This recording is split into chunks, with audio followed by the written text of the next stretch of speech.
Buenas tardes. Queridos compañeros, queridas compañeras, es un enorme gusto para todas nosotras juntarnos en esta segunda mesa panel del quinto Congreso de Género y Sociedad. El tema de este panel se titula Activismos feministas frente a los conservadurismos políticos y religiosos. Para el panel contamos con la grata compañía de Ana Cacopardo, de Juan Marco Bayone y de Ana Falú. Los tres estamos seguros que van a ayudarnos a mantener prendido el fueguito que alumbra en esta noche macrista tan oscura, y que no solo alumbra, sino que abriga. Y entonces por ese motivo es que lo invitamos a estos tres queridos compañeros a que nos ayudaran a pensar temas que nos parecían relevantes a fines de 2017, cuando empezamos a pensar este quinto congreso, y que no nos imaginábamos que el deterioro institucional, el deterioro democrático, el deterioro económico que está sufriendo y que se está incrementando en nuestro país día por día, no nos imaginábamos que esta conversación, porque así se lo planteábamos, sobre todo a Ana, que la estamos conociendo en cara a cara hoy, le decíamos, esto es una conversación y queremos que se mantenga en esos términos, ¿no? Como una conversación que nos ayude a seguir pensando estas cosas que nos interpelan, que nos cuestionan y que nos producen mucho sufrimiento. Una pequeña viñeta que puede largar la discusión y la conversación que vamos a mantener ahora son estos carteles que aparecieron hoy en la vía pública aquí en Córdoba. Ese rectángulo, mitad celeste, mitad rosado, que impugnaba muy de frente a la educación sexual integral con perspectiva de género, justamente separando a la educación sexual, a la necesidad de la educación sexual, de lo que esos sectores conservadores que en Córdoba tienen tanta influencia llaman ideología de género. De estas cuestiones vamos a conversar hoy, de estas cuestiones vamos a discutir hoy. Y también, pero dos cositas que quiero decir para no robar más tiempo. Recién con Ale Martín hablábamos que una de las cosas que nos hacen bien de este congreso, y por eso persistimos e insistimos en hacerlo, es que, como han visto, aquí no vienen solo académicos, sino que también, y está pensado así, adrede, hay muchas compañeras, compañeros docentes, hay compañeras, compañeros activistas, hay compañeras, compañeros profesionales que vienen y que trabajan y nos traen sus perspectivas y compartimos el saber. Y bueno, eso se hace a fuerza de una conversación, de un diálogo y de un trabajo que se expresa acá en estas horas y que luego se sigue manteniendo en otros espacios y también en la calle, cuando salimos a poner esos cuerpos en la calle. Eso es lo primero. Y lo segundo, que en función de esta viñeta a la que hacía alusión recién, hay algunas compañeras y compañeros de distintos movimientos sociales. Se me perdió, creo que el dato, pero uno es Córdoba para Todos, si no me equivoco, y el otro grupo es Fundeps. Estos dos grupos están iniciando una campaña a la que va a adherir el quinto Congreso Género y Sociedad para justamente pedirle a la Municipalidad de Córdoba que retire estos, sobre todo de los colectivos.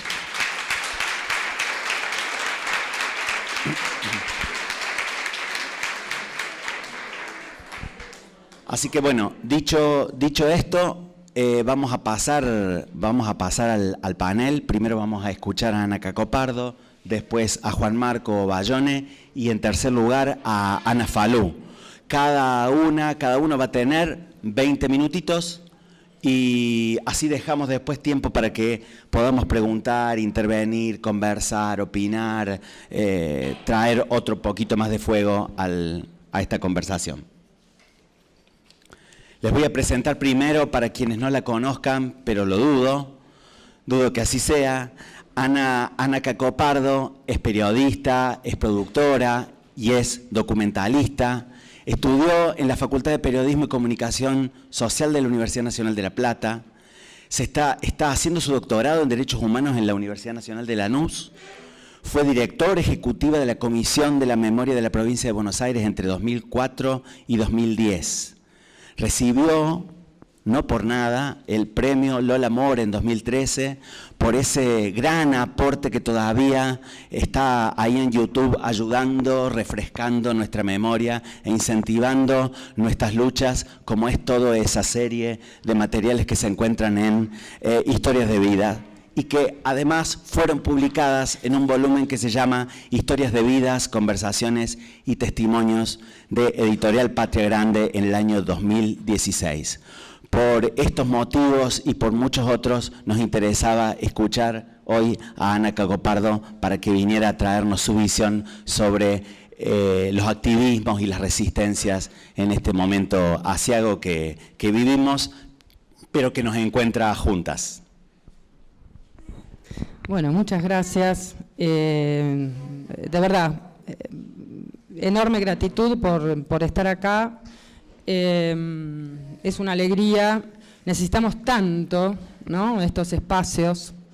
La verdad que cuando vi el título del Congreso y esta propuesta de hacer de algún modo un pie fuerte en pensar las tramas resistentes al proyecto neoliberal, pensé, bueno, esta es mi búsqueda también, ¿no?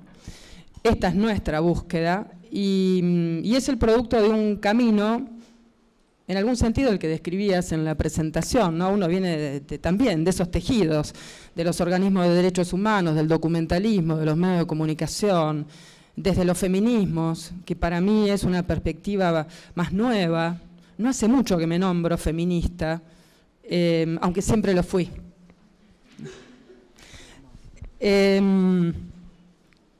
Entonces lo que voy a compartirles un poco a ustedes es esta búsqueda y es este camino.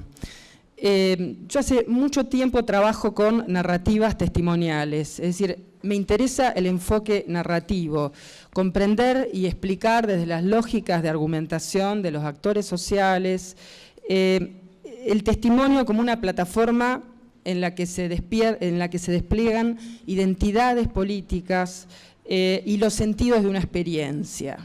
Eso me interesa fundamentalmente del testimonio desde esta perspectiva, que es el enfoque narrativo. ¿Pero qué buscamos con estas narrativas testimoniales? Y vuelvo a la palabra tejido, porque son narrativas que tejen y articulan la subjetividad y los trayectos personales con procesos sociales y políticos, con lo colectivo. Nuestra búsqueda no es la de épicas individuales. Bueno, estas narrativas, en primer lugar, no porque sea esta dimensión menos o más valiosa que la segunda, en la que quiero detenerme especialmente, pero estas narrativas nos permiten reconocer la reorganización neoliberal de las violencias. La mayoría de estas violencias están invisibilizadas, no hay registro de ellas. ¿Cómo las conocemos si no es a través del testimonio y las voces de las víctimas? Pensemos lo que nos trae la voz de una persona privada de libertad para reconstruir las técnicas de gobernabilidad en las cárceles. Pensemos lo que nos trae la voz de un pibe de gorra, acá Córdoba, que es la capital de las marchas de la gorra, para pensar las formas que asume el hostigamiento policial en los barrios populares. ¿Cómo lo reconstruimos? ¿Cómo sabemos? Son esas voces, esas narrativas, las que nos permiten aproximarnos a esas violencias. Una maestra, para mí, creo que lo es para todos, politóloga, sobreviviente del campo de exterminio de la ESMA, Pilar Calveiro, que piensa la reconfiguración de las violencias en este momento del capitalismo global, le gusta apelar a el concepto de guerras, ¿no? Dice, estas violencias asumen una jerga y el escenario de guerras. Guerras contra el narcotráfico, guerras contra la delincuencia, guerras contra el terrorismo, ¿no? Y este escenario bélico es el que justifica y legitima con políticas de miedo y de terror el alargamiento del brazo punitivo del Estado, ¿no? Con violencias cada vez más atroces, pero que no son las mismas de los años 70, de los años de la doctrina de seguridad nacional, de los años del mundo bipolar. Hay una reconfiguración de esas violencias que hay que reconocerlas, porque reconocerlas es desnormalizarlas. Entonces, hay que ponerles nombre y apellido a esas violencias, dice Pilar Calveiro, ¿no? Hay que historizarlas, hay que territorializarlas. Y desde esta perspectiva, también hay que pensar las violencias de género y su letalidad en aumento. Es decir, poner estas violencias en la escena histórica, como nos enseña la gran Rita Segato, de la que hablábamos recién con Ana, ¿no? Es decir, pensar también las violencias de género en esta escena histórica, en esta fase apocalíptica del capital, dice Rita, ¿no? Pero si el testimonio nos trae el sujeto del padecimiento, también nos trae el sujeto de la acción y el sujeto de la resistencia.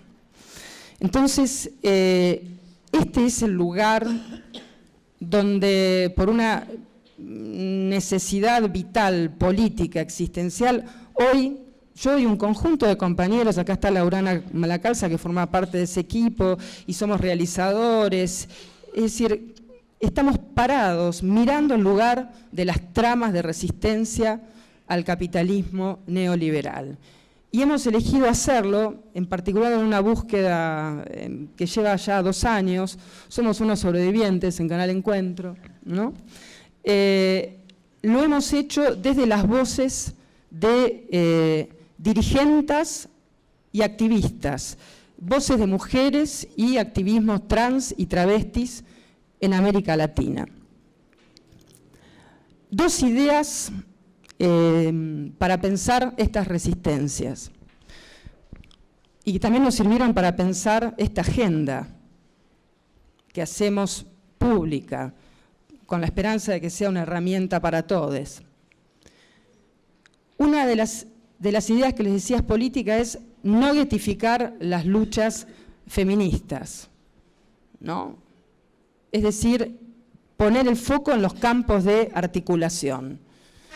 Las luchas de las que estamos hablando son luchas anticapitalistas, son luchas contra el colonialismo, son luchas feministas, aunque no se nombren así, ponen en juego otras formas de la política, expresan epistemologías no hegemónicas, no son eurocéntricas.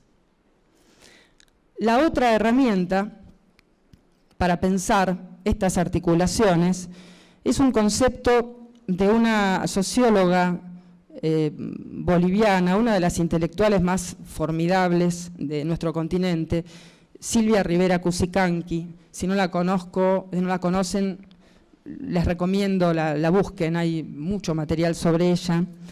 Silvia dice que hay saberes o experiencias que no logran formularse porque no tienen palabras propias. Son palabras que vienen de arriba o del conocimiento colonizado.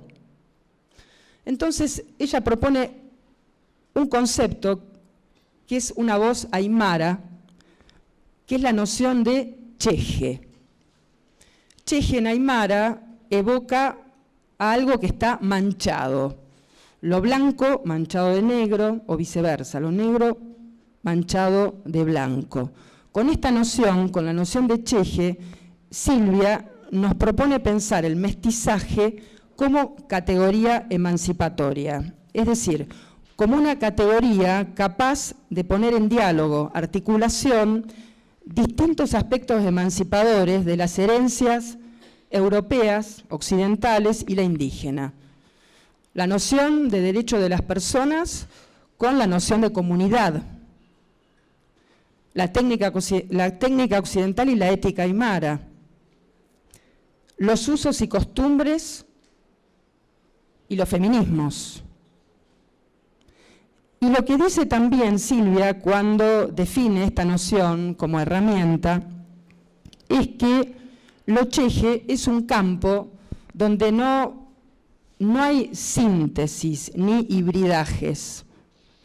Es decir, si nosotros lo pensáramos en términos de colores, cuando yo decía lo blanco manchado de negro, es como una piedra que vos la ves de lejos y parece que es un tercer color, parece que fuera gris, pero cuando te acercás ves que no hay tercer color, que no hay fusión, que es la mancha lo que está ahí. Entonces, usando esta noción, lo que Silvia nos quiere decir cuando usa la noción de cheje para pensar el mestizaje, es que no hay, insisto, hibridajes, sino fricciones creativas, dice ella, que se oponen y se aceptan en forma creativa y dinámica. Y tienen una enorme potencia transformadora. Esta es una noción talismán, si ustedes la leen, a Rivera Cusicanqui, pero ha sido también para nosotros una herramienta formidable para mirar, para acercarnos a experiencias emancipadoras en América Latina. Experiencias cheje. ¿Por qué son experiencias cheje? Porque son modelos de vida y de desarrollo que se niegan a aceptar las imposiciones del capitalismo voraz y lo hacen, al menos en estas experiencias que voy a compartir hoy con ustedes, desde la herencia indígena. Son formas muy novedosas de traer y de ligar memorias ancestrales con prácticas políticas emancipadoras y resistentes al capitalismo neoliberal. Yo les quiero compartir dos experiencias que son de México, y no es un capricho que sean de México. México es la expresión más modélica de lo que algunos politólogos han denominado el capitalismo criminal. Y al mismo tiempo que México es el laboratorio de las experiencias de las violencias más atroces y de estas reconfiguraciones del capitalismo, es también el escenario de experiencias resistentes de una creatividad y de una fuerza que las convierten en una herramienta que hay que mirar. Esa es nuestra intención cuando colocamos estas voces y estas experiencias en el espacio público, porque más que nunca necesitamos la esperanza. Hablábamos hoy de algo que Verónica Gago, en una nota maravillosa que salió hace poquito en página 12, nombraba como el terror anímico, ¿no? Que es eso de comenzar cada día con el horizonte de que todo lo que puede venir va a ser peor. Ese es el terror anímico. Sin embargo, cuando miramos, y esto es una manera de mirar que les comparto, vemos que otro mundo posible también está entre nosotros. Y ahí tenemos que hacer pie para mirar y para construir nuestras propias herramientas. El primer fragmento, la primera experiencia que quiero compartirles, nos ubica en el estado de Michoacán.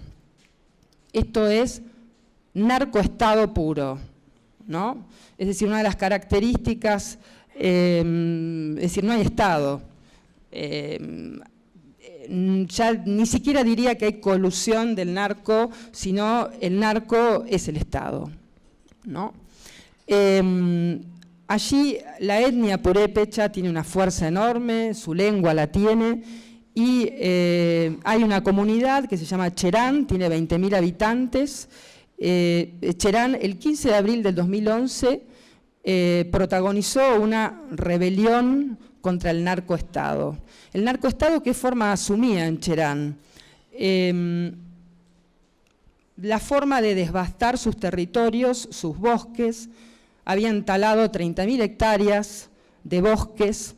Los talamontes estaban protegidos por los grupos narcos y al mismo tiempo por las autoridades locales y estatales. La comunidad, para la comunidad, con todo lo que implica el vínculo con el territorio, que es identitario en la concepción indígena, intentó resistir esa avanzada. Las desapariciones, los asesinatos se multiplicaron de sus comuneros, de sus autoridades, hasta que un grupo de mujeres, un 15 de abril, cuando se conmemoraba la Semana Santa, se anima a detener a uno de los camiones de Talamontes que venían acompañados por la policía local. No fue planificado, pero ese pequeño, enorme acto de coraje de ese grupo de mujeres desencadenó una rebelión. Cherán durante un año cerró, colocó barricadas. No estoy en una comunidad pequeña, es una comunidad de 20.000 habitantes. Se cerró con barricadas, echaron a las autoridades políticas, echaron a los partidos y a las autoridades municipales, echaron a las policías y fue un año en estado de alerta en las calles. Hoy, 7 años después, Cherán es una comunidad autonómica. Quiero decir, no se gobierna por el sistema de partidos políticos. Configuraron una nueva forma de democracia que no es a través de los partidos. Nosotros viajamos a Cherán cuando se cumplían 6 años de la celebración de su autonomía. Les quiero compartir un fragmentito de lo que vimos entonces, que tiene un valor muy especial porque durante ese año de emergencia, durante ese año en que el pueblo se cerró sobre sí mismo para ver cómo respondía, desde qué modelo respondía, la gente vivió en la calle y el fuego que estaba en las cocinas de las casas y que aglutinaba, por supuesto, lo gestionaban las mujeres, ese fuego se trasladó al espacio público. Y el fuego, la fogata, es la primera célula hoy de la organización política en Cherán. Y esas fogatas vuelven a encenderse cada año cuando se recuerda la rebelión del 2015. Entonces quiero compartir un fragmentito de esas fogatas que volvieron a encenderse, como todos los años, en 2017, cuando fuimos a rodar. Vamos a ver si todo va bien, si escuchan bien.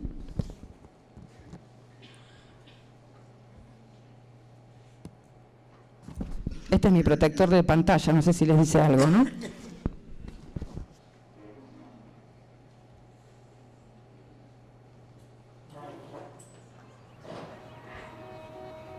Nos levantamos, fue como sabíamos que se habían...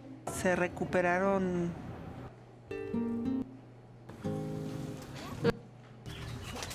De a mediodía, bloquear ahí los caminos. A bloquear primero.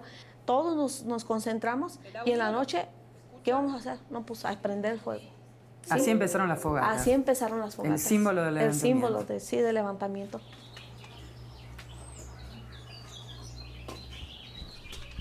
La que veían allí, que es una de las narradoras, es Adelaida, que es coordinadora de fogata y es una de las voces que articula este capítulo. Completo lo van a encontrar en la web.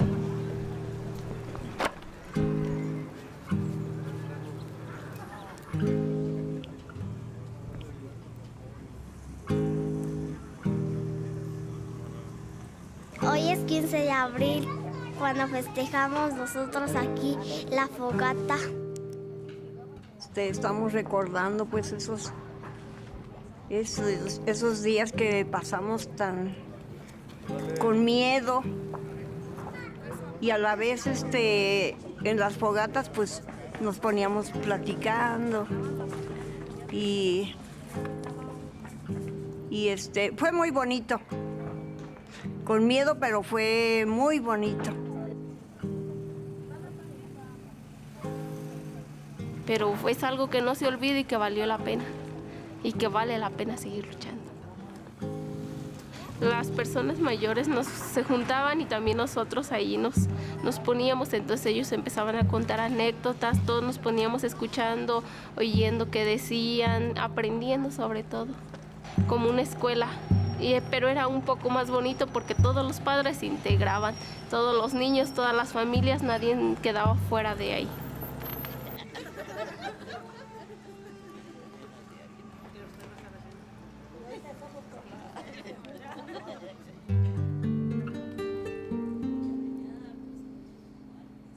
Entonces se remueven todos los sentimientos, o sea, se retomaron muchos recuerdos, se transmitieron muchos conocimientos que se habían perdido, se recuperaron desde oficios a juegos tradicionales, vestimenta, el idioma, el purépecha. Todo fue alrededor del fuego.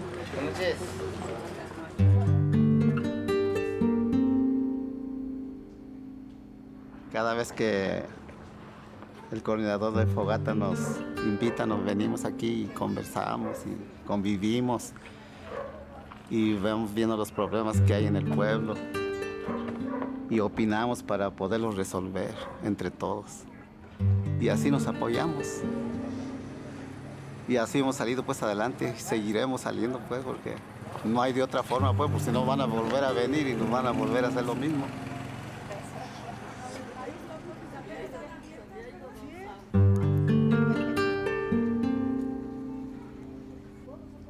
La verdad, nosotros nos sentíamos protegidos por el fuego. Sí, era como nuestra luz. Era algo que nos acompañaba y que nos daba la fuerza, nos daba una fortaleza. ¿Por qué decís que las fogatas fueron en todo ese tiempo una escuela? Porque ahí es donde conversábamos, ahí es donde planeábamos, ahí es donde nosotros sacábamos acuerdos, ¿sí? Ahí es en donde nuestros grandes, nuestros abuelos nos dijeron las cosas no estaban bien como las estaban haciendo los partidos políticos. Antes no era así, antes era de esta forma, antes así nos organizábamos. Ellos nos empezaban a decir cuál era su tipo de organización que ellos tenían y qué era lo que sí daba resultado y cómo deberíamos de cuidar, ¿sí? Ellos nos hablaban hasta acerca de, hasta nos regañaban y nos decían, ustedes ya se perdieron, esa no es... Adelaida, coordinadora de fogata.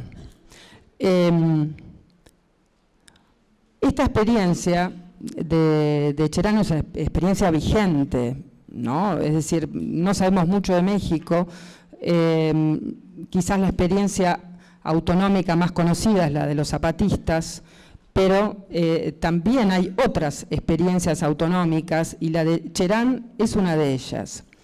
Es una experiencia cheje. ¿Por qué es una experiencia cheje? Porque traen a través de la memoria de sus usos y costumbres nuevas formas de la política. Y cuando digo nuevas formas de la política, hablo de otras formas de la democracia. Ellos expulsaron a los partidos políticos y así es hoy. La autoridad es la de un Consejo Superior de Gobierno. Son democracias asamblearias, son democracias fuertemente ecológicas. El movimiento, porque así lo llaman ellos, además, puso sobre la mesa las tensiones también en torno a lo que yo diría nos invita a evitar también cualquier mirada idealizante en torno a los legados indígenas, ¿no? Es decir, las mujeres están subordinadas, pero ese lugar de subordinación empezó a ponerse en entredicho cuando el fuego salió de la cocina a la calle, cuando el espacio doméstico se politizó.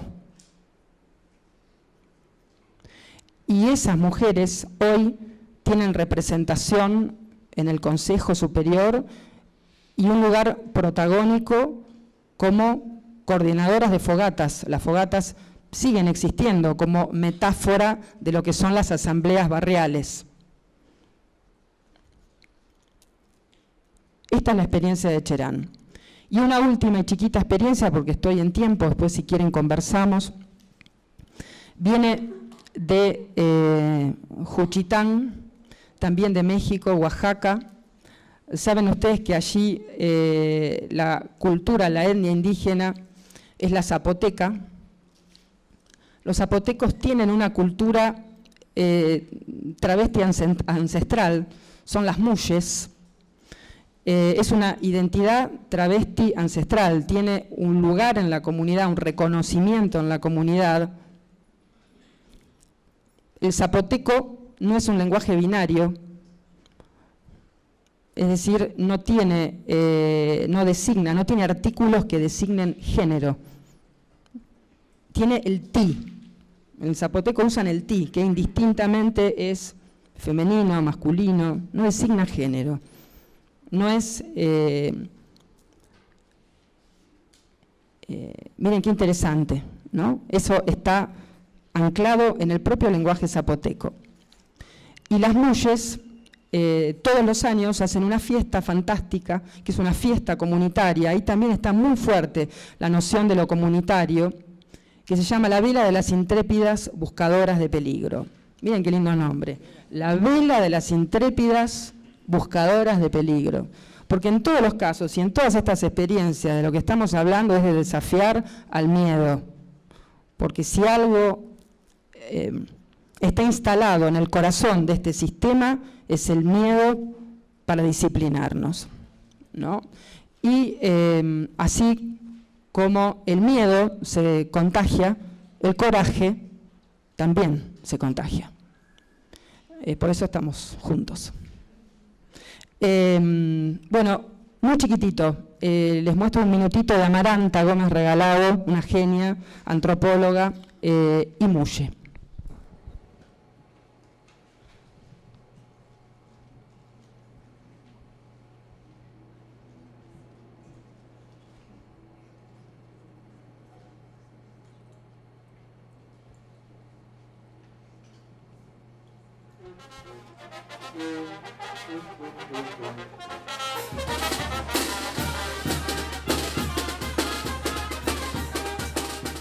Nosotros... Esta no es Amaranta, es otra muye. Como tú lo estás Amaranta diciendo, viene luego.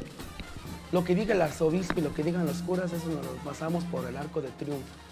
Tenemos como fe ir a la iglesia, al templo, a ver a nuestra reina y madre, que es la Virgen de la Soledad. O sea, yo creo que si Dios bajara en este momento, yo creo que no se asombraría tanto como se asombran los curas de nosotros. Iría a la Vela de las Intrépidas, porque también Jesucristo fue intrépido.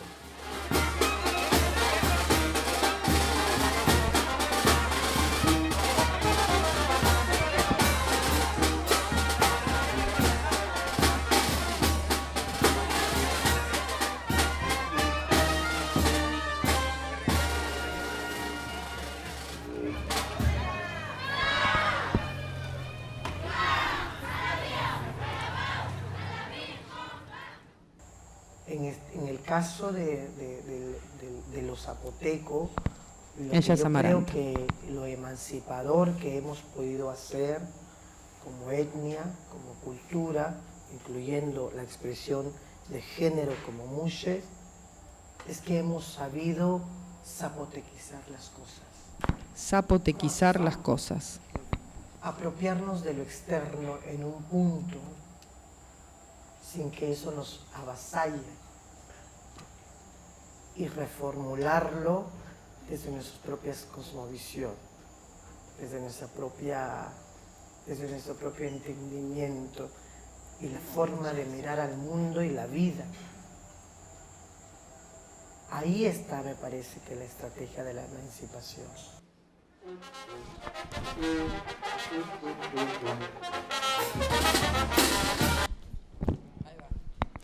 Bueno, no sé si llegaron a escucharlo al fondo, ¿no? Estaba un poco bajito. Bueno, Amaranta hablaba de zapotequizar las cosas, ¿no? De la reapropiación y la resignificación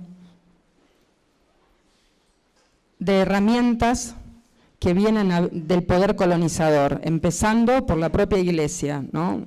Es muy interesante ver en la vela cómo las muyes se apropian desde esa lógica comunitaria que es incuestionable y el cura no puede hacer nada al respecto, se apropian de la Iglesia, se apropian de la parroquia, ¿no?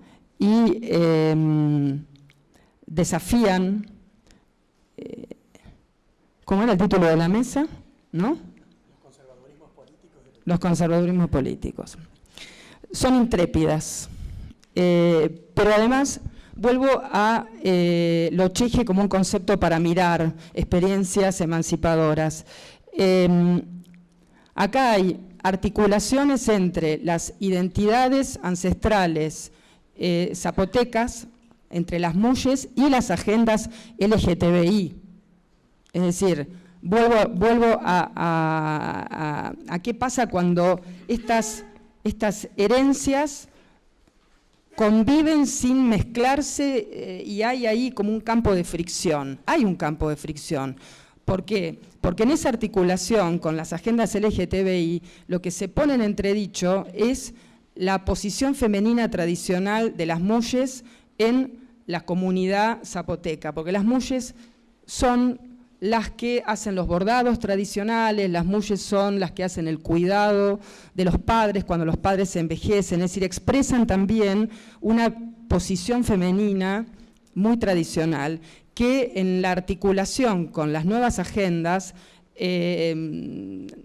tienen una potencia transformadora enorme, porque además hacen pie en lo identitario indígena, hacen pie en lo zapoteco, ¿no? Insisto, desde la lengua, es una cultura no binaria, ¿no? Entonces, bueno, simplemente para terminar, esta es un poco nuestra búsqueda. En estas experiencias que son antiguas y son nuevas a la vez, encontramos horizontes emancipatorios, encontramos otras formas de la política que hacen pie en la comunidad, en la noción de comunidad, que hay que recrearla, pensarla, qué quiere decir la noción de comunidad también en contextos urbanos. En estas experiencias hay también unas respuestas a las políticas del miedo, hay nuevas categorías para comprender y para nombrar. Y en esta diversidad de experiencias, que son locales, chiquititas, en estos horizontes emancipadores, están las mujeres. Y si en los años 70, ¿no? La utopía se nombraba como el hombre nuevo, estas experiencias también son la constatación de que hay que feminizar la utopía. Muchas gracias.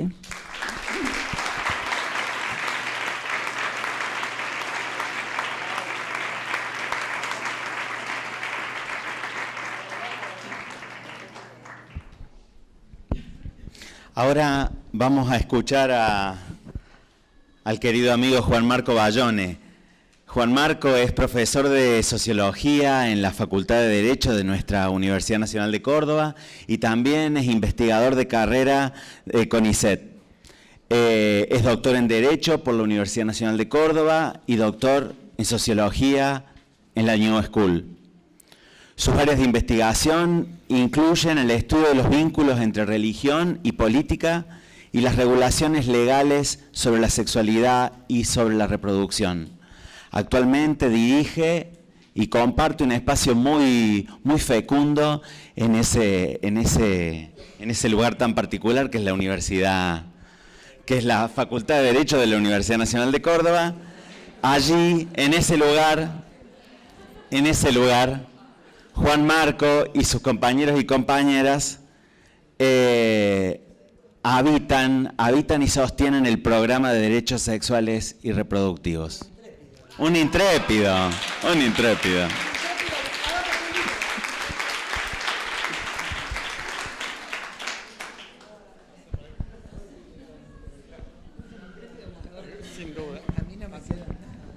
por eso somos especialistas y conocedores de los conservadurismos, digamos. O sea. Bueno, buenas tardes, un gusto, un placer estar hoy acá. Agradezco a las organizadoras del evento, agradezco la invitación. Placer estar con las Anas y el Edu, que nunca lo vi seriamente presentarme, o sea. Y agradezco que haya una mesa como esta, con este tema, en este congreso. Soy de las personas que están convencidas que entender a los conservadurismos políticos y religiosos es indispensable también para entender las propias reacciones que los movimientos feministas y de la diversidad sexual generamos. Son partes de nuestras agendas, entonces comprender, entender, analizar, pensar estrategias para resistir es también una forma de analizar nuestros propios movimientos y nuestras propias estrategias. Es raro porque nunca me pongo nervioso al hablar. Hoy hay tantas colegas de la universidad, de la academia, que estoy nervioso como nunca. O sea, en vez de sentirme más acompañado, me siento como más interpelado por las amigas. La primera vez que digo, ojalá esto fuera alcohol y no agua, digamos. Pero lo sobreviviremos. Mi idea, siguiendo un poco lo que conversé con algunas de las organizadoras, no es presentar una ponencia muy concreta, sino esto, de iniciar una conversación de algunos puntos generales, en particular de los conservadurismos o neoconservadurismos religiosos, y pensar sobre todo en plantear 3 dimensiones de los neoconservadurismos y sus respectivos desafíos para nuestras agendas. Una dimensión política, una dimensión legal y una dimensión cultural, por ponerle nombres. A los sociólogos nos encanta poner nombres. Después está vacío lo que decimos, pero los nombres siempre prometen mucho más de lo que después cumplimos. Porque vemos en la región, cuando veo la región en Latinoamérica, se ha ido generando un creciente interés por el estudio de los conservadurismos religiosos. Si bien es una agenda relativamente nueva, muy fragmentada, muy diversa, ha crecido bastante en producciones, sobre todo en los últimos años. Es una agenda, digo, muy fragmentada, y esa fragmentación, para dar un ejemplo, se vuelve evidente en los múltiples rótulos que les ponemos. Antiderechos, fundamentalismos religiosos, neoconservadores, ortodoxia pélvica, que es uno de esos conceptos que me encantan. O sea, los múltiples nombres nos hacen ver de alguna manera esta dispersión en la agenda académica, pero también en la agenda activista. Les estamos llamando de muchas formas, digamos. Y creo que esta agenda, este interés por investigar y por conocer sobre su funcionamiento, sobre sus estrategias, vino fuertemente de la mano del activismo feminista y del movimiento de mujeres. No tengo dudas que fueron las organizaciones en Latinoamérica de la sociedad civil feministas la que pusieron en agenda la importancia de conocer los fundamentalismos religiosos, como se les llamaba al principio de la conformación de esta agenda.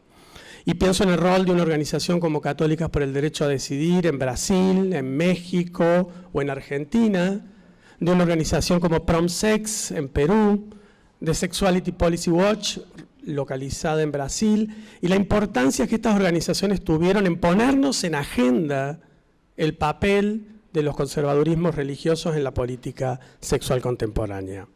Por supuesto, después vinimos de la universidad a publicar los papers y los trabajos que nos permitieron carreras académicas, pero los congresos, las publicaciones, los espacios de debate sobre esta temática surgieron sobre todo impulsados desde el activismo feminista, y en esto voy pensando en el título de esta mesa.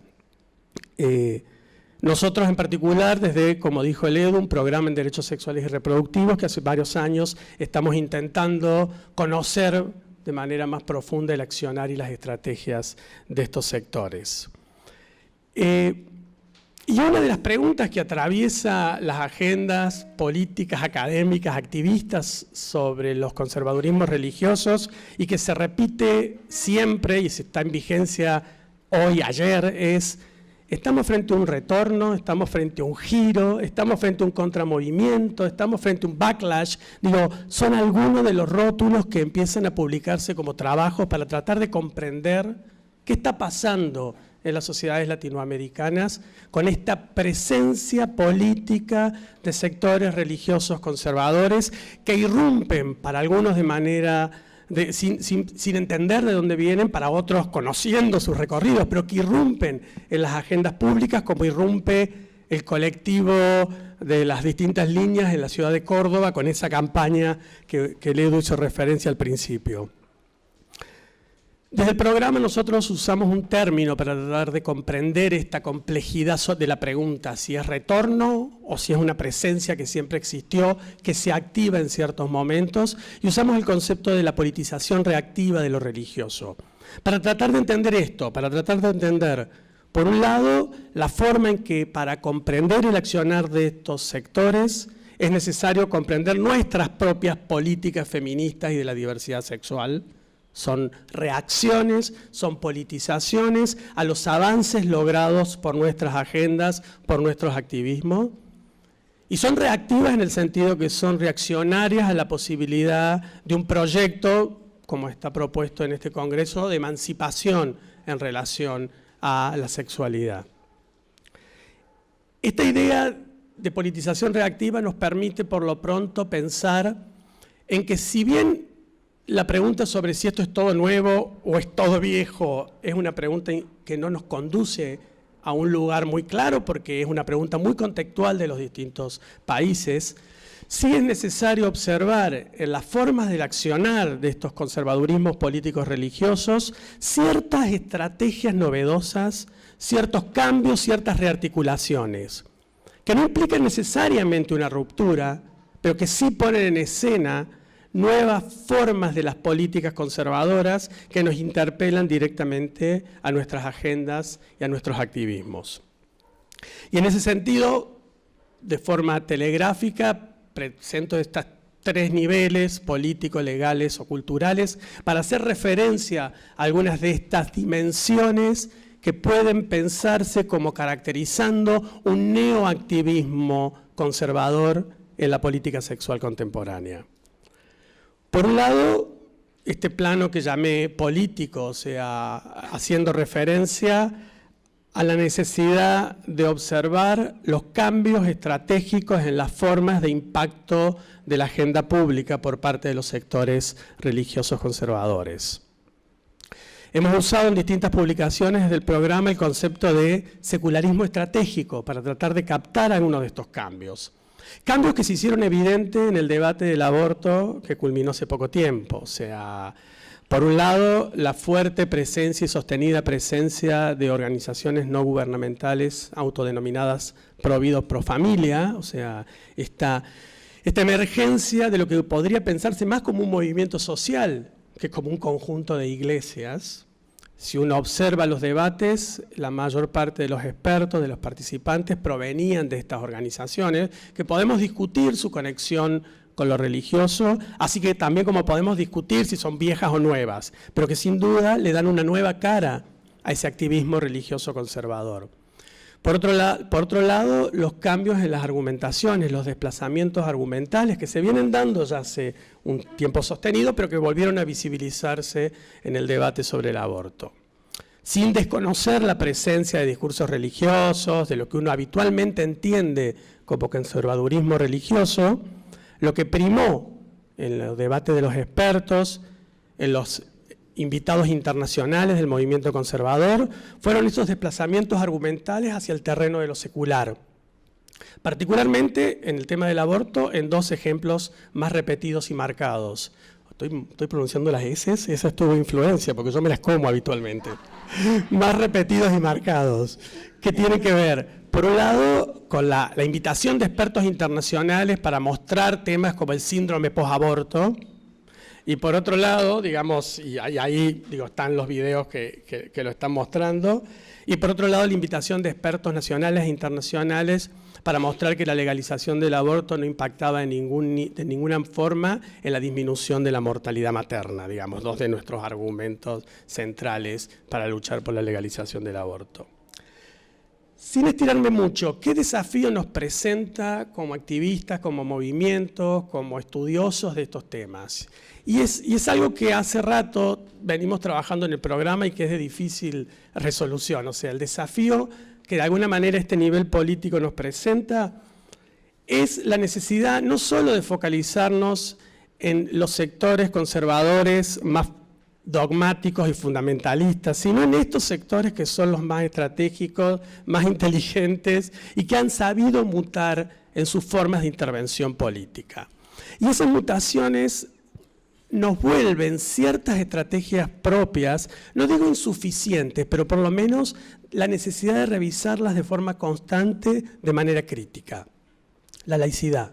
Para nosotros, para nosotras, la laicidad es casi tenemos un nivel de sacralización de la laicidad como horizonte democrático que parece que explica y resuelve todo.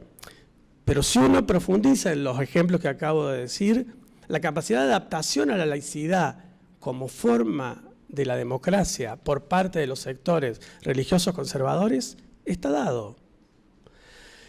Otra de las estrategias que a nosotras nos favorecen, pero que digo, no estoy diciendo que son insuficientes, digo, necesidad de pensarlas críticamente. La idea de que las creencias religiosas son de lo privado y no de lo público.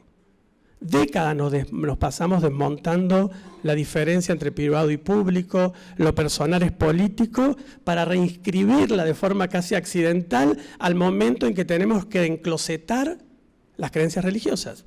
Digo, dilemas que se nos presentan frente a algunas de nuestras propias estrategias. La exigencia de argumentos seculares para el debate público, esto a los politólogos les encanta, o sea, la necesidad que el debate público es democrático en tanto y en cuanto presenta argumentos seculares, y esto implica la posibilidad de un debate, de un intercambio, de un acuerdo, de un consenso. Los argumentos que más efecto e impacto tienen de los sectores religiosos conservadores son seculares, son científicos, son de la psicología. Podemos ponernos a discutir que son mala ciencia, y otra vez el desafío, quedar entrampados y entrampadas otra vez en el discurso científico de que tanto nos costó salir como movimientos feministas, como activismos feministas, y encima despolitizar el debate, como han escrito algunas de los integrantes del programa. Desplazar nuestras respuestas a la ciencia implica de alguna manera el riesgo de la despolitización del debate que tanto nos costó conseguir. La otra arena, el otro nivel que quería hacer referencia era el nivel legal. Este fue el político, el otro es el legal. Y sin dudas, gran parte de nuestro activismo feminista pasa por el derecho. Para bien, para mal, podemos discutirlo por 1000 horas, cuáles son las consecuencias negativas de juridificar nuestras demandas. Pero no hay dudas que la juridificación de nuestras demandas es una de las dimensiones más fuertes de los movimientos feministas y LGBTI. El derecho se ha transformado en ese campo de disputa, diría Carol Smart, en ese lugar donde se instituyen visiones alternativas e incluso opuestas sobre la realidad social. Esto es indiscutible, el derecho se transformó en una arena privilegiada para nuestra lucha política. Y esto el neoconservadurismo lo tiene bien claro y lo entiende claramente. O sea, sobre todo para el neoconservadurismo de corte católico, el derecho es un lugar central del poder simbólico. El derecho tiene mucho más que ver en la forma de ingreso de la Iglesia Católica a la modernidad, la defensa de una perspectiva sobre el derecho que recoge la existencia de una moral universal y objetiva, estoy repitiendo palabras de documentos de la Iglesia Católica, que la laicidad. Con la laicidad, en tanto formulación teórica al menos, la Iglesia Católica no tiene problemas. El problema lo tiene con un derecho secular que no refleje los contenidos de esa moral objetiva y universal, que en temas de sexualidad sabemos a qué refiere. Y la clara articulación de nuevas estrategias sobre el derecho es notable a lo largo de nuestra región. Desde la renaturalización del discurso del derechos humanos como forma de resistencia al avance y al activismo feminista sobre el discurso de los derechos humanos, la ciudadanización del feto que estamos observando a través de proyectos, a través de discursos, Y sobre todo un tema que también caracteriza a la región y que creo que es urgente en nuestro país en estos días, es la reconceptualización de la libertad religiosa, de un derecho individual clásico, indiscutible, a su repolitización, esto le llamo yo política de camuflaje, por algún lado, a su repolitización como instrumento que antagoniza libertad religiosa con libertad sexual. ¿Qué estoy diciendo con esto? La manera en que la libertad religiosa, al igual que la objeción de conciencia, se viene discutiendo desde el activismo religioso conservador, tiene que ver precisamente con una definición de libertad religiosa contrapuesta a la libertad sexual y reproductiva. Las formas, y esto, digo, se está discutiendo estos días, a fines del año pasado, el Poder Ejecutivo Nacional presentó un proyecto de libertad religiosa, que mientras nuestra mirada estuvo centrada en el aborto, es un proyecto que de alguna manera sigue lentamente estando ahí esperando, porque tiene el acuerdo no solo de sectores políticos, sino de los principales sectores religiosos. Un proyecto de libertad religiosa que, entre otras cosas, anula la capacidad progresiva de los niños, niñas y adolescentes, ese paradigma de capacidad progresiva que también tanto nos costó incorporar al derecho, se retrocede a través de esa defensa férrea de la patria potestad y los derechos de los padres y progenitores a decidir en libertad de acuerdo a sus creencias religiosas la educación para esos niños, niñas y adolescentes. Un proyecto que incluye expresamente la objeción de conciencia institucional. Previo al debate del aborto, ese proyecto ya tenía la objeción de conciencia institucional, y un proyecto que incluso reforma el Código Penal para incorporar un delito nuevo que tiene que ver con el hurto a los lugares sagrados. O sea, un delito nuevo que implica, obviamente en clara reacción al activismo feminista y a la pintada de las iglesias, que tiene que ver con la defensa de la propiedad de las iglesias y un delito especial para esas personas, para ese nivel de daño o hurto sobre los edificios religiosos. Hay aquí, a nivel de los desafíos, yo creo uno de los desafíos que me parecen más interesantes que tienen que ver con los impactos que el activismo feminista ha logrado al interior del campo jurídico. O sea, la capacidad que el movimiento feminista ha tenido dentro del campo jurídico, y ahí vuelvo un poco al chiste de la presentación del Edu, ha sido notable. Y creo que ese lugar, esa defensa de estas abogadas feministas que nos han ido aportando argumentos desde adentro del campo jurídico es uno de los desafíos centrales a fortalecer dentro de los movimientos sociales. Es muy difícil ser abogada, ser feminista, tener como interlocutores al sistema del derecho y al sistema de justicia heteropatriarcal y machista, como sigue siendo por un lado, y tenernos a nosotras de interlocutores del otro lado con nuestra sospecha y descreimiento del derecho como ese lugar asimilacionista. Hay ahí un debate que iniciamos de la hegemonía del campo jurídico por parte del conservadurismo legal, que me parece es uno de los puentes y desafíos más importantes a seguir profundizando, y que lo vimos en los debates en diputados y en senadores. Vimos la capacidad de argumental de nuestras abogadas, pero también vimos lo que implica el campo del derecho en torno a sus instituciones sacralizadas, a sus vacas sagradas, a sus referentes indiscutibles, a sus organizaciones de célebres famosos que son los que dictan ese limel y esa limitación del derecho en tanto matriz patriarcal y conservadora. El último, el plano cultural, para que el Edu no me rete, tiene que ver con otro de los momentos que para mí son importantes repensar. O sea, la religión ha sido y sigue siendo, la Iglesia Católica ha sido y sigue siendo una maquinaria política de subjetivación formidable. Entre otras cosas, también es eso, también es una maquinaria de subjetivación política. Y todos aquellos y aquellas que de alguna manera hemos visto el nacimiento de los movimientos feministas en nuestra región y lo que costó desmontar este mito o realidad de la nación católica, entendemos lo mucho que aún permea estos discursos de nación y catolicismo imbricado en una misma matriz cultural y lo muy resistente que han sido a la capacidad de entender que nuestras propuestas no eran foráneas, internacionalistas, extranjerizantes, colonialistas, sino que tenían como propósito desmontar ese invisibilizado maridaje entre la nación y el catolicismo. Y acá los sectores religiosos conservadores también han mutado en sus capacidades de adaptación. Ya no es tanto la nación católica lo que resuena, la nación sigue estando, lo vimos en las escarapelas de los movimientos autodenominadas pro vida, lo vimos en la bandera, lo vimos en el color elegido para los pañuelos.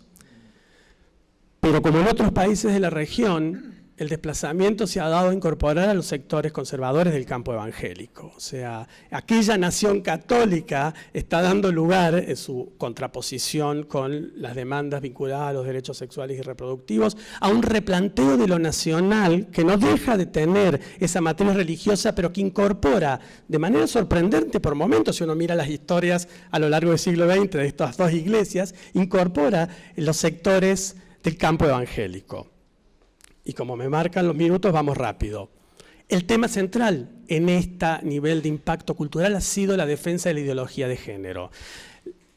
Brasil, Colombia, varios países de la región llevan años ya protagonizando y observando el impacto que tiene este nuevo aglutinante que es la ideología de género para movilizar políticas y sectores sociales en contra de los derechos sexuales y reproductivos. Lo empezamos a ver nosotros en los últimos días, campañas con mis hijos, como con mis hijos no te metan, a la que hacía referencia Eduardo cuando empezó, tienen que ver precisamente con esta construcción del otro con el tema de la ideología de género. Y aquí, y está como nuevas fronteras culturales. Ya no es tanto la frontera cultural claramente marcada por las matrices religiosas, católicas o evangélicas, sino este aglutinante de la ideología de género que permite un nuevo proceso de subjetivación o de creación de subjetividades políticas. Desafíos en este terreno. Y los desafíos son muchos. Las identidades religiosas siguen existiendo, mutan, cambian, pero siguen existiendo. Y nos producen desafíos, por un lado, si miramos otros países de la región, lo rápido que ingresó el concepto de ideología de género y con él los conservadurismos religiosos a las políticas partidarias.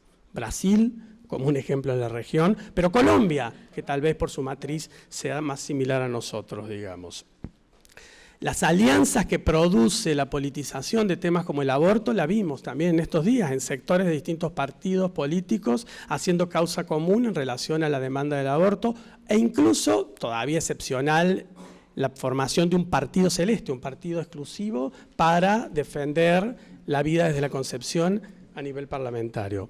Pero tenemos otro desafío que aún me parece más complicado y complejo de pensar, que tiene que ver con el rol que tiene lo religioso como capacidad de resistencia a las políticas neoliberales, porque también lo religioso tiene ese lugar de capacidad de comunidad y de resistencia frente a la subjetividad neoliberal. Entonces este otro desafío tiene que ver con los riesgos que tenemos dentro de nuestros propios movimientos progresistas de volver a pensar a lo religioso, pongo entre paréntesis a Bergoglio, como la capacidad de articular espacios de resistencia al neoliberalismo. No estoy diciendo que lo riesgoso es que lo religioso sea ese espacio de resistencia. Estoy diciendo, dentro de lo religioso, cuidado con aquellos sectores que incorporan una postura progresista en temas de vivienda, pobreza, desigualdad, exclusión, sosteniendo frases como la ideología de género. Pienso en Bergoglio. Volviendo a las preguntas y cerrando ahora. Es difícil pensar si estamos en un avance, en un retroceso, en un retorno. Eso sin duda es difícil de saber. Pero sin dudas hay una reactivación más fuerte de los activismos neoconservadores que la hemos vuelto y la hemos palpado en estos últimos días, que por lo menos parecían en ciertos sectores haber quedado hibernando desde el 2010. Hubo una sensación de hibernación que se despertó en estos momentos. 2018 parece abrir una política diferente a los sectores religiosos conservadores y donde, por supuesto, siguiendo la consigna del Congreso, haciendo eco con lo que dijo Ana, en la capacidad que tengamos de anudar o de desanudar neoliberalismo y neoconservadurismo, reside en gran manera la potencialidad que tenemos para nuestras futuras políticas y para nuestras tramas emancipatorias, como nos invita este Congreso de Género a pensar. Gracias.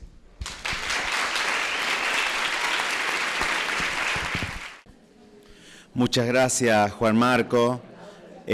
Ahora vamos a escuchar a Ana Falú. Por si alguien, algún inadvertido, inadvertida, no no tiene el gusto de conocer a Ana Falú, vamos a decir que Ana es arquitecta, se recibió en la Universidad Nacional de Tucumán, es experta en los temas de género vinculados a vivienda y ciudad, violencias urbanas, planificación, desarrollo y gestión. Realizó estudios de posgrado en vivienda social en Holanda, en la Universidad Tecnológica de Delft. Fue profesora titular de la Facultad de Arquitectura, Urbanismo y Diseño, de aquí de nuestra Universidad Nacional de Córdoba, y fue investigadora del CONICET hasta el año 2016. Desde este año es profesora emérita de la Universidad Nacional de Córdoba, lo cual es un enorme orgullo para esta Casa de Altos Estudios. Como si fuera poco, fue directora regional del programa ONU UNIFEM, es directora del Instituto de Investigación de Vivienda y Hábitat y directora de la Maestría de Gestión y Desarrollo Habitacional de la Facultad de Arquitectura. Es fundadora y directora ejecutiva de SICSA. Hay mucho vínculo entre este congreso y quienes organizamos este congreso con SICSA durante muchos años. El Centro de Intercambio y Servicios para el Cono Sur, una ONG feminista que ha hecho mucho bien acá en Córdoba. Y además es cofundadora de la Red Mujer y Hábitat de América Latina. Bueno, yo 3 cosas para empezar. Primero, hola. Después decirle que estoy tan nerviosa como don Juan Marco. Uno habla por todos lados, pero cuando están acá los pares, las amigas, las de la vida, se pone más nerviosita. Hay algunas, por ejemplo, que están sentadas en algunos lugares que yo prefiero ni mirarlas, porque me van a interpelar todo el tiempo, desde el cariño y el amor, ¿no? Por favor. Después decirles que hablábamos con la Ale Domínguez, antes de entrar, y con Eduardo Matio, de que las feministas en la universidad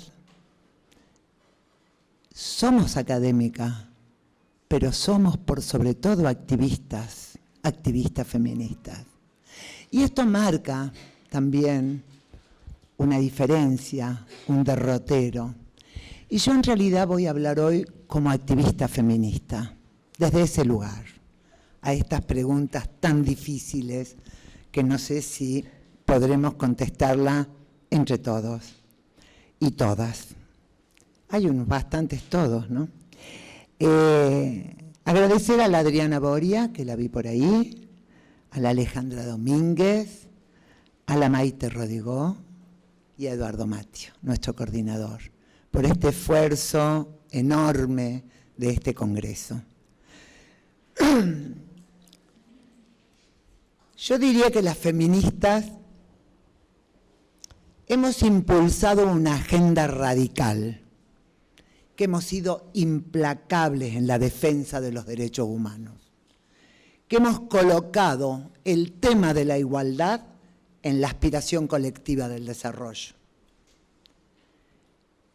Hemos instalado en pocas décadas temas que parecían imposibles. Sacamos de la oscuridad y visibilizamos la violencia contra las mujeres. Se instalaron como frases paradigmáticas en la sociedad mundial el derecho a una vida sin violencias. Hemos contribuido de manera sostenida a instalar temas innovativos, a generar conocimiento. Yo lo escuchaba recién a Juan Marco, y sí, estos temas, y él lo dijo, lo empezaron a construir o lo empezamos a construir, dijo una hormiga sobre un gran elefanta, entre las feministas. Y estamos en hombros de mujeres maravillosas que han construido el pensamiento feminista mucho antes de mi propia generación. Desde los años 90 yo creo que fue un punto bisagra para el feminismo. Y fue un punto bisagra porque fue el momento del activismo internacional en donde empezamos a exigir y a demandar las estadísticas por sexo. Esto no existía hace tan poquito, ¿no? No teníamos estadística diferenciadas por sexo. Iluminamos sobre esto que también mencionó Juan Marco, que es la relación de lo público y lo privado. ¿Sí? Cuestionamos la división sexual del trabajo. Y en ese cuestionamiento y en esos cuestionamientos fuimos avanzando en la construcción de innúmeras herramientas, como por ejemplo los estudios del uso del tiempo. Estudios que realmente hicieron luz sobre estas diferencias instaladas que naturalizaban los roles de hombres y mujeres. Ahora vamos por el tiempo y el espacio. La representación y la participación política fue un tema central. Discutimos, en el 91 tuvimos la ley de cuotas, hoy el tema es la paridad. Córdoba tiene una ley de paridad, no se aplica, ¿sí? Podríamos monitorearla mejor. Y los derechos de las indígenas, de las negras, de las jóvenes, de las diversas, de las desobedientes, de los cuerpos desobedientes que nos contaba Ana. Maravilloso. Tanto he ido a México y nunca había conocido las zapotecas. Es mi próximo objetivo cuando vaya en noviembre. Maravilloso.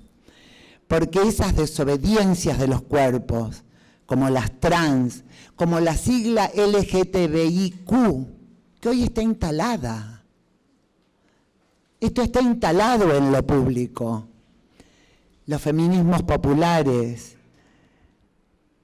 Y lo más decisivo, lo que más resistencias encontró, fue el derecho a decidir sobre nuestros cuerpos, sobre nuestras sexualidades. Pero sin embargo, las mujeres ampliamos todo ese marco de los derechos, desarrollamos argumentaciones, colocamos el tema del feminismo como una categoría teórica y política. Teórica porque necesitábamos argumentar cada vez de una manera más exquisita, más detallada, y política porque soñamos con la utopía de la transformación. Las mujeres feministas disputamos el poder y los sentidos del poder también. Muy interesante cuando Ana mostró el grupo de, ¿cómo se llaman? ¿Los Chaja? De Cherán, ¿sí? Porque hace muy poco en Colombia estuvimos con una líder, una negra del Valle del Cauca, Francia Márquez, que recibió un premio internacional por la defensa del ambiente, en su oposición al extractivismo de la tierra, en un liderazgo en su comunidad para defender el agua, para defender la tierra de la extracción mineral, de esto que avasalla la naturaleza, que avasalla con las personas. Y esa negra del Cauca decía, igual que lo que recogió Ana Cárcova, tenemos que cuestionar las formas del hacer política. También lo dice Rita Segato, cuando plantea que el Estado no es todo, que tenemos que debatir lo comunitario, las otras formas alternativas de las organizaciones. Y las mujeres lo están haciendo, las mexicanas, las colombianas, las nuestras. Lo estamos haciendo. Y eso es disputar los sentidos del poder. Estamos proponiendo cambios y hemos logrado incidir también en las agendas de los gobiernos, en las agendas internacionales. Aprendimos de la construcción de las alianzas, no sin tensiones, porque seguimos poniendo en sospecha esto que planteaba también Juan Marco. Estamos atravesadas por la diversidad, estamos atravesadas por la construcción de la diversidad de subjetividades y de identidades, sin embargo, y de un feminismo diverso y complejo, logramos construir alianzas. Tenemos espacios como el espacio latinoamericano y del Caribe, de los encuentros latinoamericanos de los EFLAC, en donde hemos construido durante más de 30 años una agenda política feminista, está el Encuentro Nacional de Mujeres, una experiencia única, el Encuentro Nacional de Mujeres, que organizamos el primero en Buenos Aires y el segundo en Córdoba, recién inaugurada la democracia, y que fue creciendo, que fue enriqueciéndose en miles de voces. Sin embargo, aún nos ponemos en sospecha. Sin embargo, todavía cuesta construir estas agendas en nuestras diferencias. Lucy Garrido, en la articulación feminista Marcosur, en la cual soy una de sus fundadoras y estoy activando, pergeñó con su creatividad maravillosa la frase diversas pero no dispersas. Y yo creo que esa es una de las respuestas que podemos tener, que podemos encontrar frente a estos desafíos del conservadurismo político, del conservadurismo religioso.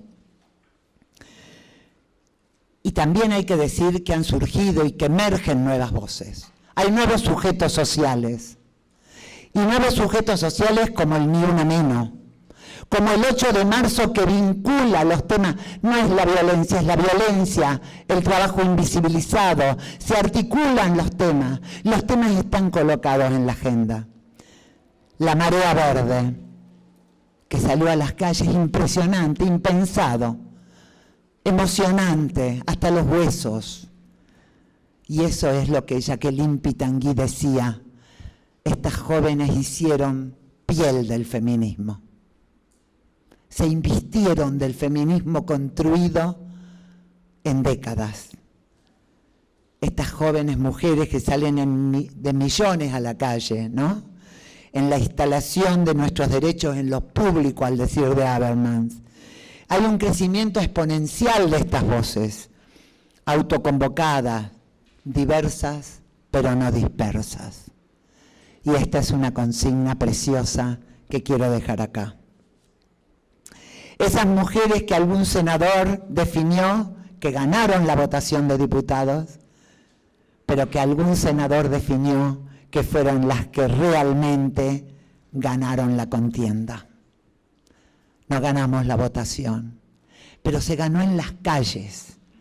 Se ganó en las calles el pensar, el repensar, el cuestionar la criminalización del aborto. El cuestionar y el instalarse, un nieto mío de 11 años con el pañuelo verde, escribiéndome aborto libre, gratuito, legal, ya, seguro, ya, Abu. Realmente emocionante, ¿no? Realmente, como nos pasó con Alejandra cuando fuimos y nos encontramos en una marcha, no conocíamos a nadie, era maravilloso. Era todo un conjunto de jóvenes con una fuerza impresionante.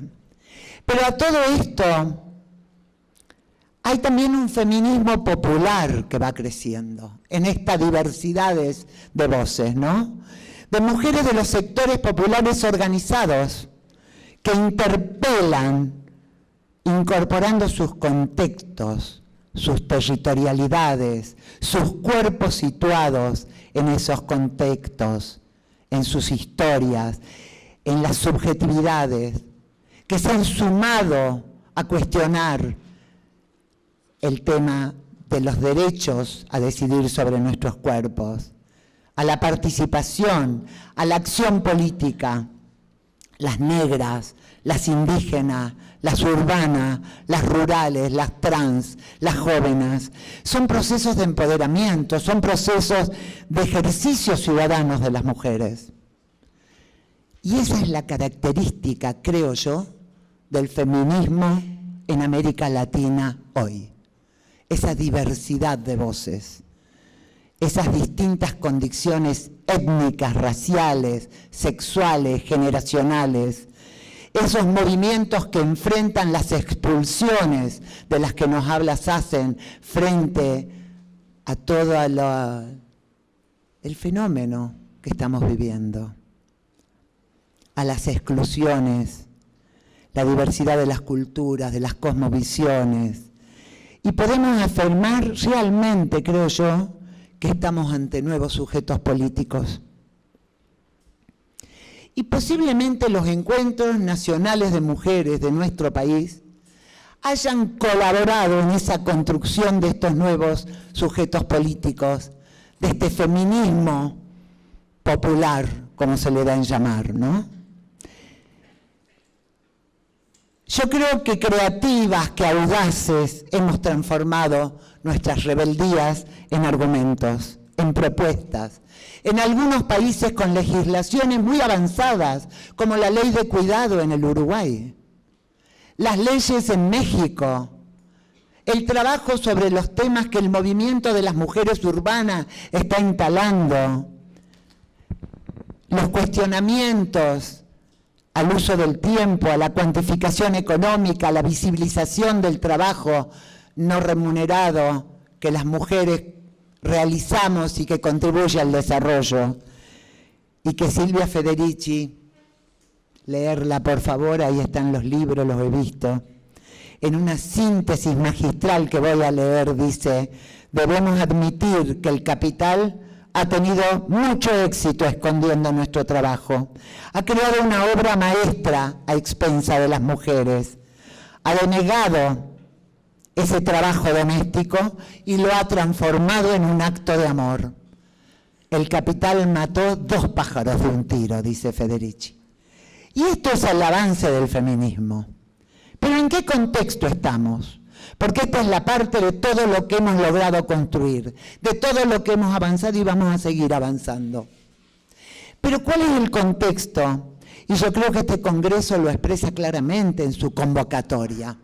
Yo creo que para este público que hay acá, a mí no me hace falta plantear todos los elementos del corrimiento del Estado sobre los deberes de garantizar la ciudadanía en su conjunto, de la falta de cuidado sobre los bienes comunes, del extractivismo salvaje, del capitalismo salvaje, del retroceso feroz en el que está nuestra sociedad latinoamericana, a excepción de Costa Rica, ese paisito que por un 20%, peleándose contra los fundamentalistas, levantando agendas feministas, trans, con una Epsi Campbell de vicepresidenta de Costa Rica, o el Uruguay, que tiene esa tradición de equilibrios democráticos, o la esperanza que hoy es México. Pero después, Brasil es un dolor.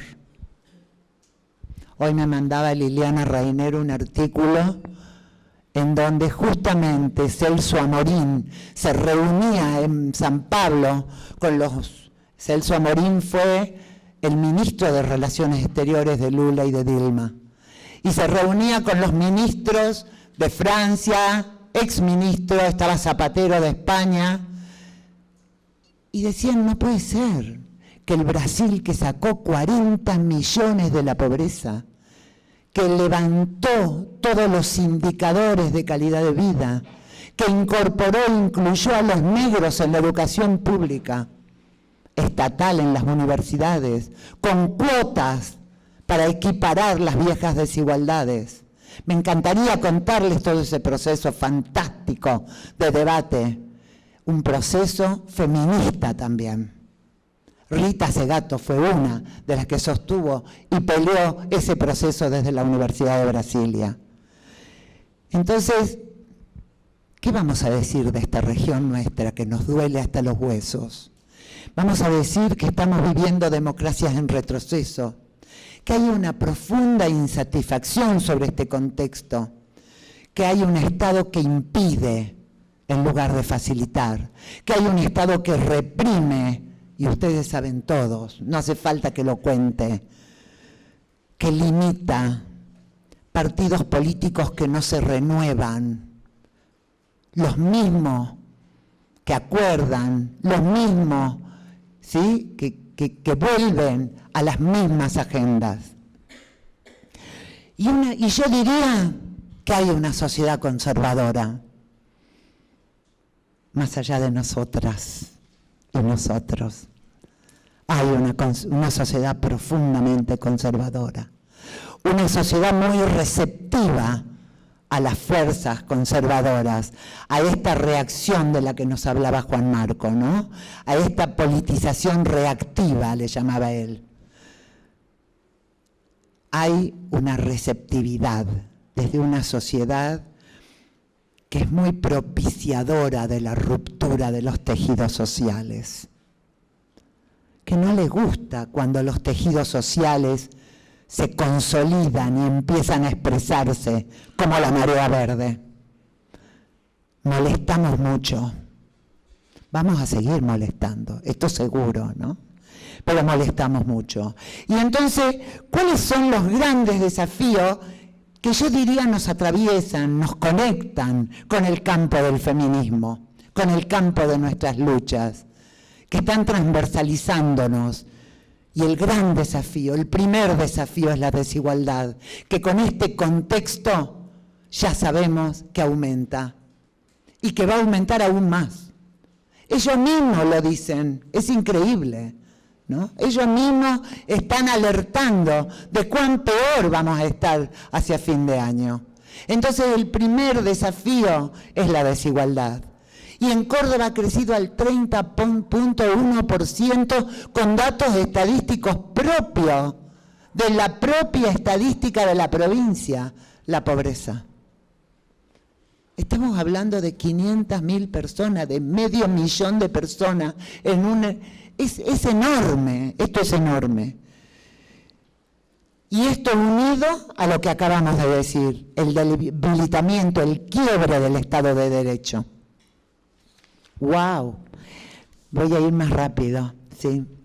Gracias, Eduardo, ya voy a ir más rápido. Entonces, esta democracia en deterioro, ¿no es cierto? Esta democracia, este Estado de Derecho en crisis, del racismo, de la misoginia, de la xenofobia institucionalizadas. Y nuevamente Brasil, Marielle Franco. Yo creo que Marielle Franco, y no es la única, lamentablemente, es un muy buen ejemplo de una líder lesbiana, feminista, de la favela, que está cuestionando el golpe militar del Brasil, que está interpelando la acción de las fuerzas militares en los favelados. Y Marielle Franco fue asesinada. Y no es la única, ¿no es cierto? Ya sabemos que hay otras, lamentablemente, como Berta Cáceres, otras presas, otras que... A ver, no hay límites. Y un tercer punto que no voy a desarrollar porque lo hizo magníficamente Juan Marco es el de las iglesias. Lo único que yo quiero agregar es que las iglesias evangélicas, en particular, han crecido y están creciendo en Argentina porque suplen de alguna manera y contienen la ausencia del Estado. Hay un rol que están cumpliendo que hace que la gente vaya masivamente. Y entonces no voy a hablar de esto que es volver a las palabras de castidad como valor y al matrimonio burgués como concepto y a la familia burguesa como concepto. Pero sí quiero mencionar la justicia mediática, la justicia injusta, la justicia que apresa a Lula para que no gane las elecciones, la justicia cómplice de los poderes hegemónicos, los ajusticiamientos mediáticos. Y esto está todos los días en nuestra vida. El rol de la prensa, el rol de los medios, por eso hay que cuidar a las Anas Cacopardo, por favor. Tenemos pocas, ¿no? Hay pocos y muy pocas, ¿no? Pero hay una prensa que son amigos de la posverdad. Son los mejores amigos de la posverdad. Y son los que instalan también y contribuyen a reforzar estos temas. Y las discriminaciones, la homofobia, la xenofobia, las xenofobias a los migrantes, los racismos. Bueno, lo hemos visto hace unos días, ¿no?, con los negros senegaleses en Buenos Aires. ¿Y cuánto dolor hay detrás de esto que queremos discutir acá? Que es sobre cuánto afecta a la construcción del feminismo estos conservadurismos políticos y religiosos. Cuántas autopercepciones que hasta nos ponen en sospecha a nosotras mismas, como Suelí Carneiro, cuando dice fuertemente es necesario ennegrecer el feminismo. Y ella, y nosotros sí sabemos de la cosificación de los cuerpos de los negros y de las negras, sabemos perfectamente. Entonces, como sabemos de todos los otros mecanismos de regulación y de control social, y el cuerpo como central a esos mecanismos de regulación y control social. Y de esto nos habla Rita Segato, ¿no?, de esa visión capitalista, patriarcal, racista, que busca disciplinar los cuerpos, de desigualdades que se articulan, que se potencian en sistemas de poder. Pero el cuerpo es poder, nuestros cuerpos son poder. El cuerpo de las mujeres asesinadas se transforma y se convierte en cuerpos políticos. Y entonces, ¿cuáles son las grandes situaciones? La ideología de género. Habló de esto Juan Marco, y nosotros tenemos lamentablemente exponentes que recorren toda América Latina, como Agustín Laje, como Nicolás Márquez. Reconocen toda América Latina y nos interpelan a las feministas, al feminismo, como la nueva izquierda. Son agresivos en su argumentación. Y argumentan con falacias. Esto es lo que yo quiero agregar. Argumentan también desde la posverdad. Argumentan con falacias que atemorizan y que esa sociedad conservadora está muy dispuesta a escuchar y a hacer propia. Entonces, esto es lo que está pasando. Y no es novedad, estamos acostumbradas a ser agredidas. Estamos acostumbradas a todas las posibilidades de retroceso, como decía la Gina Varga, ¿no? Y el otro punto, que no me da el tiempo, pero que sí quiero vincular rápidamente, que se une a este retroceso, a esta ideología de género, a esta moral burguesa, es los campos que se disputan no solo en lo político, pero en lo económico, ¿sí? Y es ese campo que se expresa hoy de un capitalismo salvaje, como nunca hemos conocido, en el extractivismo, que no es solo extractivismo de la tierra, no es solo extractivismo mineral, es extractivismo urbano, es el extractivismo que aleja y desaloja a las personas, que en su mayoría son mujeres.